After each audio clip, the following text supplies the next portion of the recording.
یہ ذرا ویڈیو دیکھیے گا۔ گھوم پھر کے چلے گئے، ان میں سے کسی ایک کا بچہ چلا ہوتا، میں دیکھتی کہ یہ کیسے بیٹھے ہیں۔ آپ بتاؤ، آپ میں سے کس کے بچے کو آگ لگی ہوگی؟ آپ سکون سے بیٹھے ہوگے؟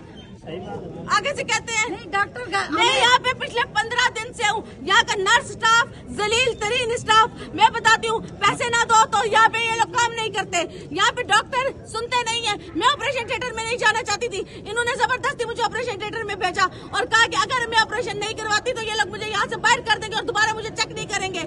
میں مجبوراً اپنے بچے کی جان بچانے کے لیے گئی، 15 دن سے یہاں پہ لڑ رہی تھی، اس کے باوجود کیا کیا؟ مجھے میرا بچہ دو، میں یہاں سے اٹھوں گا نہیں اٹھوں گی، یہیں ایسے ہی بیٹھی رہوں گی۔ 2 دن پہلے میرا سی سیکشن ہوا ہے، میں یہاں پہ بیٹھی ہوں اس حالت میں، میں نہیں جا رہی، مجھے میرا بچہ دو۔ یہ اس بدقسمت ماں کی ویڈیو ہے جس کا نیو بورن بچہ پمس ہاسپٹل میں لگنے والی خوفناک آگ میں جھلس کر جاں بحق ہو گیا ہے۔ ایک طرف ماں کی آنکھوں کے سامنے اس کی دنیا اجڑ گئی اور دوسری طرف اب سوال یہ اٹھ رہا ہے کہ کیا ہاسپٹل انتظامیہ کی غفلت اور ناقص حفاظتی انتظامات نے اس سانحے کو مزید سنگین بنا دیا ہے؟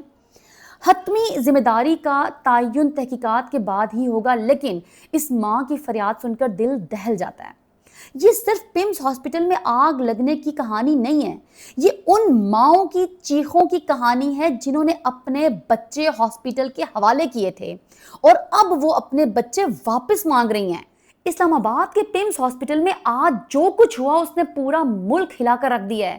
مدر اینڈ چائلڈ ہاسپٹل کی گائنی وارڈ کی نرسری میں صبح کے وقت خوفناک آگ بھڑک اٹھی۔ رپورٹس کے مطابق اس وقت نرسری میں نیو بورن بچے موجود تھے۔ سرکاری طور پر 14 بچوں کی ہلاکت کی تصدیق کی گئی ہے، جبکہ ابتدائی رپورٹس میں تعداد مختلف بھی بتائی گئی ہے۔ صرف ایک بچے کو زندہ بچائے جانے کی اطلاع بھی تک آئی ہے۔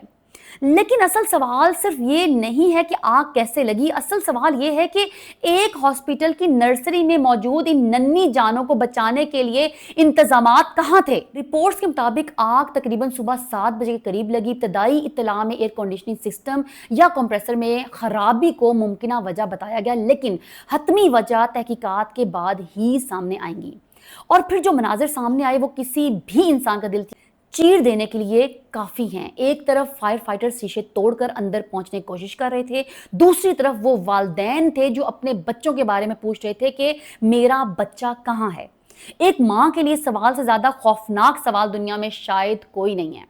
اور اب اس سانحے کے بعد بعض والدین اور خواتین ہاسپٹل کے عملے کے رویے اور پہلے سے موجود علاج کے حوالے سے سنگین الزامات بھی سامنے لا رہے ہیں۔ کچھ خاندانوں کا کہنا ہے کہ انہیں مناسب توجہ نہیں دی گئی، کچھ والدین عملے کے رویے کی شکایت کر رہے ہیں اور کچھ خواتین اپنے علاج، آپریشن اور بچوں کی حالات کے حوالے سے بھی سوالات اٹھا رہی ہیں۔ یہ الزامات انتہائی سنگین ہیں، لیکن ان الزامات کو صرف شکایات سمجھ کر نظر انداز بھی نہیں کیا جا سکتا۔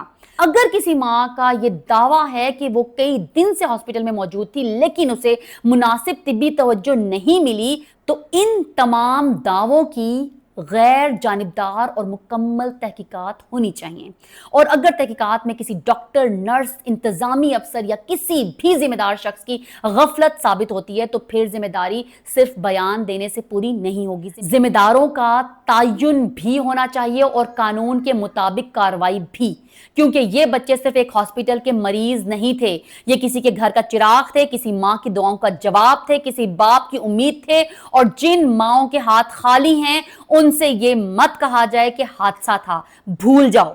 نہیں، ان ماؤں کو جواب چاہیے۔ آگ کیوں لگی؟ فائر سیفٹی کا انتظام کیوں ناقص تھا؟ ایمرجنسی رسپانس کیوں لیٹ آیا؟ نرسری میں عملہ کتنا کچھ موجود تھا کہ بچوں کو بر وقت نکالا نہیں جا سکا؟ اور سب سے بڑھ کر اگر کہیں غفلت ہوئی تو اس کا ذمہ دار کون ہے؟ دوسری طرف حکومت نے تحقیقات کا حکم دیا ہے اور ایک فیکٹ فائنڈنگ کمیٹی تشکیل دی گئی ہے جسے آگ کی وجہ، فائر سیفٹی انتظامات اور ریسکیو آپریشن کا جائزہ لے کر رپورٹ دینے کی ہدایت کی گئی ہے۔